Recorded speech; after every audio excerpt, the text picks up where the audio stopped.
பண்ணிட்டு டோட்டலா 41 பேரை சாகடிச்சுட்டு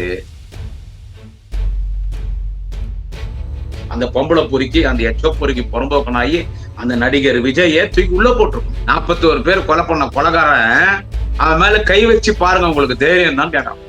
கை வச்சு பாருங்க, கை வச்சீங்கன்னா உங்க வீட்டுக்குள்ள இளைஞர்கள் நுழைவாங்க, தாங்க மாட்டீங்க. ஒரு மயிறு வத்தரோட நுழைய மாட்டாங்க. ஜெயிலுக்கு போய் இந்த ஓடி போய் ஒளிஞ்ச பாடு நீ ஆதவர்த்தனா இருந்தாலும் விஜய் பேசுறானே, ஏன்டா ஜெயில பார்த்தா பயப்படுறீங்க?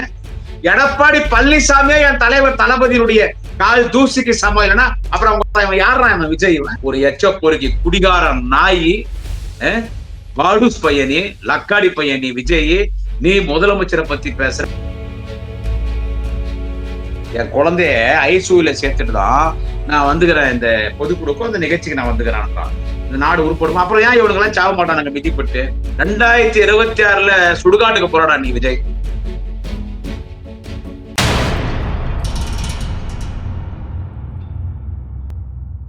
மை சென்னை 360 யூடியூப் சேனல் நேயர்களுக்கு குடியாத்தம் குமரனின் பணிவான வணக்கத்தை தெரிவித்துக் கொள்கிறேன். 41 பேரை கொண்டுட்டு ஒரு கூட்டம், 41 அப்பாவி மக்களை கொண்டுட்டு, பச்சை குழந்தை, வயதான மூதாட்டி, சின்ன சின்ன பசங்க, பல குடும்பங்களை காலி பண்ணிட்டு டோட்டலா 41 பேரை சாகடிச்சுட்டு இந்த நாட்டுல அரசியல் பேசிட்டு இருக்காங்க. அதை நம்மளும் பார்த்து வேடிக்கை பார்த்துட்டு இருக்கோம். ஆமா, எனக்கு ஆதகம் தான். ஏன்னா இவனுக்கு தூக்கி உள்ள போட்டிருக்கணும். ஒண்ணு அனுதாபம்லாம் ஒண்ணும் வந்திருக்காது.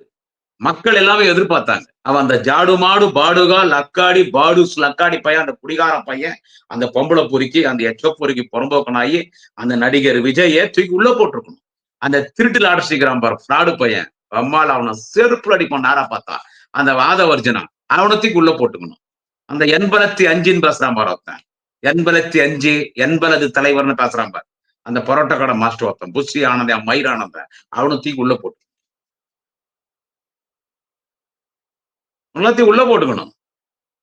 அந்த நிர்மல் குமார் உள்ளத்தையும் உள்ள போட்டு அவனெல்லாம் தண்டனை வாங்கி கொடுத்திருந்தா மக்கள் நம்மள பாராட்டி இருப்பாங்க. கண்டிப்பா அவனுக்கு மேல அனுதாபம்லாம் வந்திருக்காது. பழி வாங்குற போக்கோட முதலமைச்சர் திரு ஸ்டாலின் செயல்படாருன்னா யாரும் சொல்லிருக்க மாட்டாங்க. அதிரடியான நடவடிக்கை எடுக்கப்பட்டது திராவிட மாடல் ஆட்சியிலன்னு நம்மள பாராட்டி இருப்பாங்க. நம்மள இவனை விட்டுட்டுனால பார்த்தா இவனுக்கு இவ்வளவு பேசுறானு. அவன் நடிகர் விஜய் என்ன பேசுறான் பாருங்க. என் மேல் வன்மம் பேசுகிறார்கள், அவன் மேல வன்மம். சட்டமன்றத்தை தேவையில்லாம என்னை பத்தி பேசுறாங்க. சட்டமன்றத்துல அவன் பேரே பயன்படுத்தல. முதலமைச்சர் 2026 தமிழகத்தின் முதலமைச்சராக பொறுப்பேற்கக்கூடிய அன்பு தலைவர் தளபதி அவர்கள் அவன் பேரே பயன்படுத்தல. எடப்பாடி பழனிசாமி விஜயனுடைய குல்பிஎஸ் மடக்கி மடக்கி சப்பினார். இப்பயும் சப்பின்னாங்கிறார். அவங்க எதிர்பார்க்கறாங்க விஜய் அவங்கள்ட்ட போயிட்டா அவங்க ஆட்சிக்கு வந்துருவாங்க, மயிரை பிடிங்கி நட்டிடுவாங்கன்னு கோட்டையிலன்னு. எடப்பாடி பழனிசாமி இந்த பிரச்சனையை விஜயை பத்தி பேசும்போது விஜய் பேரே சொல்லாம பதில் சொன்னார். அவருக்குன்னு ஒரு தகுதி இருக்குது. நேத்து கட்சி ஆரம்பிச்சு மறுநாள் மத்தியானம் நான் தான் முதலமைச்சர்னு சொல்றான்ல இந்த நடிகர் விஜய், அவர் 52 வருஷம் உழைச்சவர். தலைவர் தளபதி அவர்கள் தேச தலைவன், திராவிட இனத்தின் தலைவன், இந்தியாவின் சிறந்த முதல்வர், இந்தியாவின் முதன்மை முதல்வர், அன்பு தலைவர் தளபதி ஸ்டாலின் அவர்கள் 52 வருஷம் உழைச்சி ரோட்ல இறங்கி கிரவுண்ட்ல அரசியல் பண்ணி, காவாபுரம் மைக்கு வச்சு தெருமணி கூட்டம் பேசி, மாநாடு வரைக்கும் பேசி, லாரியில போய் பொதுக்கூட்டம் பேசி, கலைஞர் மக கஷ்டப்பட்டு கட்சியை வளர்த்தவர். கஷ்டப்பட்டு இன்னைக்கு நாட்டு மக்கள் அவர் முதலமைச்சர் ஆக்கிறாங்க. அவரை பத்தி இந்த பாடுஸ் பையன் பேசுறான். இதை நம்ம பார்த்து நம்ம காணுவோம். இவன் மீது வன்மமா சட்டமன்றத்திலே உன்னை பத்தி பேசுறாங்களாம் சொல்றான். ஆமா, அதிகார மமதையோடு முதல்வர் இருக்கிறாராம். டேய், அவர்லாம் 89 அதிகாரத்துக்கு வந்துட்டார். அப்படி என்ன பண்ண இந்த 89? அவர் மிஷாக் முகமது வயசு என்னடா விஜய்? டே உங்க ஆத்தா, உங்க வயசு என்ன? இதெல்லாம் பேசுறான். அதனால நான் ஒரு 15 நாளா யூடியூப் பக்கமே நான் வரலன்னா, நம்ம பேசுறோம் என்ன பிரயோஜனம் பேசி? இவனை நம்மளாம் விட்டு வச்சுக்கிறோம். இவன் மக்கள் நம்மளும் தூக்கி எறிவாங்களாம். தலைவர் தளபதி ஸ்டாலின் இந்த நாட்டுக்கு முதலமைச்சர்னா அப்புறமா எந்த பாடுஸ் பையன் இந்த நாட்டுக்கு முதலமைச்சர் வந்து தகுதியாகுது? எந்த லக்காடி பையனுக்கு இந்த நாட்டுல முதலமைச்சர் தகுதியாகுது சொல்லு? அவர் முதலமைச்சர் இல்லைன்னா பேசுறான், விஜய் பேசுறான். 41 பேர் கொலை பண்ணிட்டு நம்ம மேல வந்து வீண் வதந்தியை கிளப்புறாங்கன்றான். நாங்க பார்த்தா 41 பேர் உங்க கூட்டத்துல தானே இருந்தாங்க. போலீஸ் சொன்ன இடத்துல நீ பேசியிருந்தீங்கன்னா, போலீஸ் சொல்ற மாதிரி கேட்டிருந்தீங்கன்னா 41 பேர் இறந்திருப்பாங்களா? அவங்க அம்மால விஜய், நான் உன்னை கேக்குறேன், போலீஸ் சொல்ற மாதிரி நீ கேட்டிருந்தீங்கன்னா 41 பேர் இறந்திருப்பாங்களா? அவன் பார்த்தா அவன் திருடல அடைச்சிருக்கிறான் பார், கண்டவனுக்கு வந்தவன் அந்த ஆதவ அர்ஜுனா. அவன் பேச்சு கேட்டுன்னு அந்த புஷி ஆனந்த், மயிர் ஆனந்த் அவன் பேச்சு கேட்டுன்னு வண்டி முன்னால போய் 41 பேரு கொண்டு போட்டீங்க. 41 பேரை கொலை பண்ணிட்டு அரசியல் பேசுறான் பாருங்க இந்த நாட்டுல. இது எந்த நாட்டுல நடக்குமா? ஜெயலலிதா இருந்திருந்தா பேசியிருப்பாங்களா?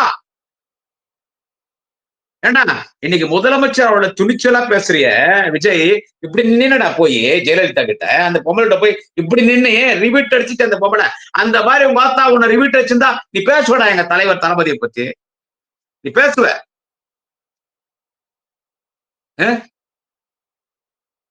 அவன் இவன் ஆதவர்ஜுனா பேசுறான், கை வச்சு பாருங்கப்பா எங்க தலைவர் மீது.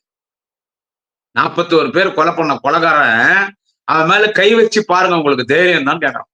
முதலமைச்சரை கேட்கறான் நேருக்கு நேரா அவன் ஆதவர்ஜுனா. கை வச்சு பாருங்க, கை வச்சீங்கன்னா உங்க வீட்டுக்குள்ள இளைஞர்கள் நுழைவாங்க, தாங்க மாட்டீங்கன்றான். ஒரு மயிறு வத்தரோட நுழைய மாட்டாங்க.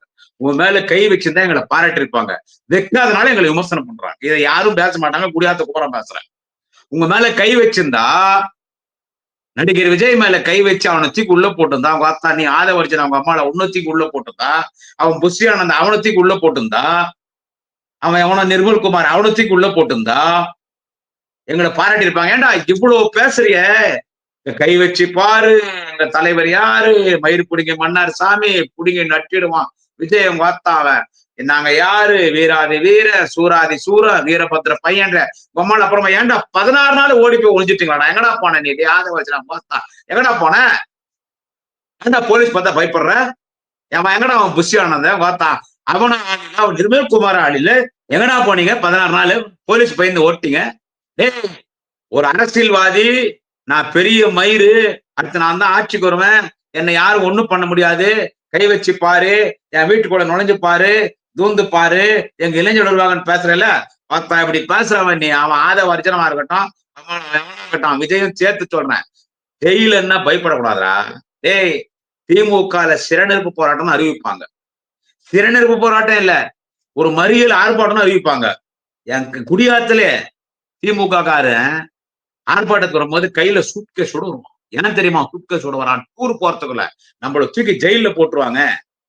ஜெயில போனா மாத்தி துணிமணி வேணும், தட்டு வேணும், கிளாஸ் வேணும், பிரஷ், சோப்பு, பவுடரு, ஊருக்கு போற மாதிரி மாமியார் வீட்டுக்கு போற மாதிரி ஜெயிலுக்கு போறதுக்கு ரெடியா வருவான். ஆனா எங்களை மண்டபத்தை விட்டு வெளியே அமைச்சிருவாங்க. சோ ஜெயிலுக்கு போறதுக்கு அவளோட ஆர்வம் காட்டுவான். திமுக தொண்டன் வந்து திமுக தலைவரைக்கும் எங்க தலைவர் தளபதி அவர்களே ஒரு வருடம் மிசாவில் இருந்தவர். ஏடா ஜெயிலுக்கு போய் இன்னும் ஓடி போய் ஒளிஞ்ச பாடு நீ ஆதவர்ஜுனா இருந்தாலும் அவன் புஷ்டி ஆனதா இருந்தாலும் இவனுங்க குல்பி வச்சு மடிக்க மடிக்க சப்பி என்ன வேணா கைது பண்ணுங்க, எங்க ஆளுங்களை பழி வாங்காது, என்ன வேணா பழி வாங்க. 41 பேரை கொலை போட்ட கொலைகாரன் அவன் விஜய் பேசுறான். ஏன்டா ஜெயில பார்த்தா பயப்படுறீங்க? நீங்க எங்களை பத்தி பேசுறீங்களா? எனக்கு பேசுறதுக்கு ஒரு மூடி இல்லை. ஏன்னா கண்டவெல்லாம் பேசுறான், அவனை யாருமே ஒண்ணும் பண்றது இல்லை. கேட்டா நம்ம என்ன சொல்றோம்? பழி வாங்குறாங்க இந்த ஆட்சின்னு சொல்லுவாங்க, சொல்லட்டும். 32 ரூபா தண்ணி குடிக்கிறான். எவ்வளவு பெரிய தலைவர் அவர் தளபதி. எடப்பாடி பழனிசாமியே என் தலைவன் தளபதி கால் தூசிக்கு சமம் கிடையாது. எடப்பாடி பழனிசாமி எதிர்கட்சி தலைவர், அதிமுக பொதுச் செயலாளர் எடப்பாடி பழனிசாமி. எடப்பாடி பழனிசாமியே என் தலைவர் தளபதியுடைய கால் தூசிக்கு சமம் இல்லைன்னா அப்புறம் அவன் யாரா? அவன் விஜய் அவன் யாரா? அவன் ஆதவர்ஜுனா, அவன் மயிர் அர்ஜுனா யாரா? அவன் எங்களை தூக்கி எறிவாங்களாம், இவனுங்களை தூக்கி கோட்டையில உட்கார வைப்பாங்களாம், இவனை தூக்கி மயிர் அங்க சொருவானுங்களாம் விஜய. பிஜேபி காரனுக்கு அப்படி எல்லாம் ரிவிட் அடிச்சுட்டு எங்களுக்கு தானே தெரியும். இவன் விஜயே எம்எல்ஏ ஜெயிக்க மாட்டான். இவன் விஜயே எம்எல்ஏ ஜெயிக்க மாட்டான். எதுக்கும் உதவாத பையன், கட்டின பொண்டாட்டிக்கு சோறு போடாதவன், பெத்த அப்பாவுக்கு சோறு போடாதவன், பெத்த அம்மாவுக்கு சோறு போடாதவன், அம்மா அப்பா விட்டுட்டு தொச்சிட்டான், பொண்டாட்டி விட்டுட்டு தொச்சிட்டான், பெத்த பொண்ணை விட்டுட்டு தொச்சிட்டான், பெத்த பையன் விட்டு தொச்சிட்டு கண்ட பொம்மனியோட படுத்து கிடக்குற பொம்பளை பொறுக்கி, ஒரு எச்ச பொறுக்கி, குடிகார நாயி, பாடுஸ் பையனி, லக்காடி பையனி விஜய், நீ முதலமைச்சரை பத்தி பேசுற வன்மை, என்னை பத்தி சட்டமன்றத்துல பேசுறாங்க, என்ன பழி வாங்குறாங்க, அவதூறு கிளப்புறாங்க, என் மயிரை கிளப்புறாங்கன்னு இவன் பேசுறான். இன்னொருத்தன் பேசுறான் பாருங்க அந்த கட்சியில, அந்த கட்சி பொதுக்குழுல. இதெல்லாம் தாய்மார்கள், இதெல்லாம் தாய்மார்கள் இதெல்லாம் கவனிக்கணுங்க. இன்னைக்கு கூட ஒரு பொம்பளை பேசுறாங்க, 2 நாளைக்கு முன்னால பார்த்தேன். ஒருத்தி பேசினா என் புருஷனோட விஜய் தான் பிடிக்கும் கேன்னு சிரிச்சா. அவன் ஹாஸ்பிட்டல்ல போய் போட்டான் கூட்டத்துல மிதிப்பட்டு. இன்னொருத்தி நான் 25 வருஷமா விஜய் தான் லவ் பண்றேன்னா இப்ப ஒருத்தி பேசுறா, என் குழந்தை ஐசியூல சேர்த்துட்டு தான் நான் விஜய் கூட்டத்துக்கு வந்துக்கிறேன்றான். இன்னொருத்தி இப்போ ஒருத்தி பேசுறான். என் குழந்தைய ஐசியூல சேர்த்துட்டு தான் நான் வந்துக்கிறேன். இந்த பொதுக்குழுக்கும் அந்த நிகழ்ச்சிக்கு நான் வந்துக்கிறேன்றான். இந்த நாடு உருப்படுமா? அப்புறம் ஏன் இவனுங்க எல்லாம் சாவ மாட்டானுங்க மிதிப்பட்டு? அவன் பொம்பளைங்களோட படுத்து கிடக்குறான். அவன் குடிச்சிட்டு அவன் ஜாலியா கிடக்குறான். நீ செத்துனுக்கிற. உனக்காக ஒரு முதலமைச்சர் தலைவர் போராடுறாரு. அண்ணன் உதயநிதி போராடுறாரு. திமுக ஆட்சி போராடுது. அவன் இன்னொருத்தன் பேசுறான் பாருங்க. யாருன்னு கேட்டா, அந்த அவன் பேர் என்ன? அருள்ராஜா, அமுல்ராஜன் ஒருத்தங்கிறான். அருள்ராஜ் ஐஏஎஸ் நினைக்கிறேன். ஆமா, அருள்ராஜ் ஐஏஎஸ். அவன் அவன் தான் விஜய் வீட்டு ரைடுக்கு போனவனே. இப்ப அவன் அந்த கட்சியில போய் சேர்ந்துக்கிறான். அவன் என்ன சொல்றான் கேளுங்க. அடுத்து நாங்க ஆட்சிக்கு வந்துட்டோம். லவடால வர்றேன். மயிர் கூட வர முடியாது. இருந்தாலும் அவன் பேசுறது பாருங்க. விஜய் மேடையில் வச்சுன்னு பேசுறாங்க. அவன் விஜய் மேடையில் வச்சுன்னு இவன் பேசுறான். யாரு? இவன் அருள்ராஜ் ஐஏஎஸ் பேசுறான். என்ன பேசுறான் தெரியுமா அவன்? நாங்க ஆட்சிக்கு வந்துட்டு மகளிர் உரிமை இருக்குது இல்ல, இந்த மாசம் மாசம் 1000 ரூபாய் குடும்ப தேவைகளுக்கு திராவிட மாடல் அரசியலை தலைவர் தளபதி ஸ்டாலின் வழங்கி கொண்டிருக்காரு. மாண்புமிகு முதலமைச்சர் தலைவர் தளபதி அந்த 1000 ரூபாய் பண்ணாருல, அதை நிறுத்தி போடுவோன்றோம். இத்த பக்கம் அந்த கட்சி 10 பொம்பளையும் கை தட்டுறாங்க. பேசுறாங்க. அந்த அருள்ராஜ் ஐஏஎஸ் பேசுறாங்க. அந்த அந்த அந்த அந்த தமிழக வெத்துவட்ட கழக லவடா கட்சி இது இல்ல, அந்த விஜய் கட்சி அந்த பொதுக்குழுல பேசுறாங்க. இந்த மாதிரி நாங்க ஆட்சிக்கு வந்தா எட்டி போடுவோன்றோம். மகளிர் உரிமை திட்டம் 1000 ரூபாய் நாங்க நிறுத்துவோம். தேவையில்லாதது. இந்த இலவச பேருந்து பெண்களுக்கு தேவையில்லாதது. அதே மாதிரி இந்த இதை விமர்சனம் பண்றான். புதுமை பெண் திட்டத்தின் மூலமாக கல்லூரியில படிக்கிற மாணவிகளுக்கு 1000 ரூபாய் வழங்குறாருல தளபதி. அதை விமர்சனம் பண்றான். தைரியமா பேசுறான். நாங்க ஆட்சிக்கு வந்தா நாங்க நிறுத்திடுவோம். மகளிர் உரிமை திட்டத்தை நிறுத்துவோன்றோம். இந்தியாவிலே முதல் மகளிர்களுக்கு உதவித்தொகை வழங்குது தலைவர் தளபதி. அவரை பார்த்தா இந்தியாவை வழங்குது. அதை நிறுத்திடுவோன்றோம். இவ்வளவு பேசினு ஒருத்தங்க பேசினுக்கிறானுங்க. நாட்டு மக்கள் பேசிக்கிறோம். நம்ம இதை பார்த்து வேடிக்கை பார்க்கிறோம் பாரு. நம்ம இதை வேடிக்கை பார்த்துக்கிறோம். ஆதவ அர்ஜுனா பேசுறான். அவனால நம்மளாம் பேசி ஒரு ஆளாக்குறோம். உண்மையிலேயே சொல்றேன். திருட்டு பையன், உட்டு சாப்பிடுற பையன், உட்டு பாடுஸ் அவன். இவனே விஜயே ஒரு உட்ட பாடுஸ். இவன் விஜயே ஒரு உட்ட பாடுஸ். நான் அவன் கூட அவனெல்லாம் எவ்வளவு பண்ணுங்க. அவனுங்களும் ஜாடு மாடு, பாடுகால், லக்காடி, பாடூஸ் பசங்க தான். டைரக்டா முதலமைச்சர் தான் அவன் பேசுறதே விஜய். நான் தெரியும் கேட்கிறேன். ஜெயலலிதா ஒரு பொம்பளை உயிரோடு இருந்திருந்தாள்னா அந்த பொம்பளை அவனுக்கு பேசிருக்க முடியுமா? அந்த பொம்பளை முதலமைச்சர் இருந்தா பேசிருக்க முடியுமா? வாத்தா ஊட்டுட்டு வெளியே வந்திருக்க மாட்டான். அடிச்சு நொறுக்கிட்டு இருக்கும் அந்த பொம்பளை. நம்ம அதெல்லாம் பண்றது இல்ல, பேசுறான். அப்ப நம்ம என்ன கையிலாகாதவங்களா? மிசாவை மிரள வைத்த தலைவன் தளபதி. எனக்கு ரொம்ப ஆதங்கம். அதனாலதான் நான் ஒரு 15 நாள் யூடியூப் பக்கமே வரல. என்ன பேசி என்ன பிரயோஜனம்? கண்ட நாயங்கள்லாம் பேசிட்டு இருக்கு. அடுத்து நம்ம தான் ஆட்சிக்கு வர போறோம். தெளிவா தெரியுது. 2026 மீண்டும் தலைவர் தளபதி தான் முதலமைச்சர். மீண்டும் திமுக ஆட்சிக்கு வருதுன்னா அதுக்கு ஒரே ஒரு காரணம் தலைவர் தளபதி ஸ்டாலின் என்கின்ற அந்த ஒரு தலைவன் மட்டும்தான். அந்த ஒரு தலைவனுடைய செயல்பாடு, அந்த ஒரு தலைவனுடைய ஆட்சி நடத்துகிற நிர்வாகத்தின் ஒரே ஒரு காரணத்தால் தான் மீண்டும் தலைவர் தளபதி ஸ்டாலின் இந்த நாட்டின் முதலமைச்சராக வரப்போறார் என்று கேட்டால் அதற்கு காரணம் தலைவர் தளபதி ஸ்டாலின் என்கின்ற அந்த மாபெரும் தலைவனுடைய நிர்வாக திறமை. பெண்களுக்காக ஆட்சி நடத்துகிற தலைவர். அவரை பத்தி இவனுங்க எல்லாம் பேசுறான்.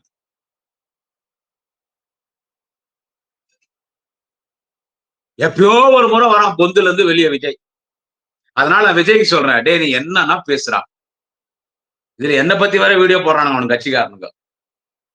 இவர் அவங்கள பத்தி பேசினவரு, இவர் இவங்கள பத்தி பேசினவரு, என்ன பத்தி வீடியோ போடுறான். டே என்னை பத்தி யாரோ வீடியோ போட்டாங்க. என்னை பத்தி எங்க வீட்டான எத்தனை கட்சிக்காரனோ கலாட்டா பண்ணான். அத்தனை பேரையும் ஒத்த ஆளா நின்னு நான் பார்த்தவன். அத்தனை பேரும் திமுக தொண்டன், தலைவர் தளபதி ஸ்டாலின் தொண்டன், தலைவர் கலைஞரின் முரட்டு பக்தன், நாளைய தமிழகம் முதல்வர் அண்ணன் உதயநிதி ஸ்டாலின் அவர்களின் தொண்டன் குடியாத்தம் குமரன் ஒத்தையா நின்று எல்லாத்தையும் சமாளிச்சவன். என்னை பத்தி உனக்கு வீடியோ போடுறாங்க, போட்டுக்கோ. 2026 சுடுகாட்டுக்கு போறடா நீ விஜய். அரசியல்ல சுடுகாட்டுக்கு போற. நன்றி வணக்கம். நாளை இன்னொரு பதிவில சந்திக்கிறேன். குடியாத்த குமரன். உங்களுக்கு எவ்வளோ ஒரு இது இருந்தா, மனசுக்குள்ள எந்த ஒரு தைரியம் இருந்தா இந்த அளவுக்கு உங்களால பேச முடியும். ஆனா அப்ப நம்ம சொல்லலாமா தோழர், ரொம்ப கிரிஞ்சா பேசிருக்கீங்க, சும்மா உடான்ஸ் விட்டுருக்கீங்க, நல்ல டயலாக் ப்ரிப்பேர் பண்ணிருக்கப்பா, அடிக்கடி இந்த டயலாக் மறந்துருச்சுன்னு சொல்லி ஸ்கிரிப்ட் பேப்பரை பாத்தியா அப்படின்ற மாதிரி நாங்க கேட்கலாமா? இதுல அவரு வேற ஃபர்ஸ்ட் அங்கிள்னு சொல்லிட்டாரு, ஃபைனல் டச்ல தாய் மாமாவா எங்க சார் போனாரு இத்தனை நாள்? 50 வருஷமா அந்த தாய் மாமா எங்க போனாரு? ஒரு தாய் மாமான்னு என்ன பண்ணணும்?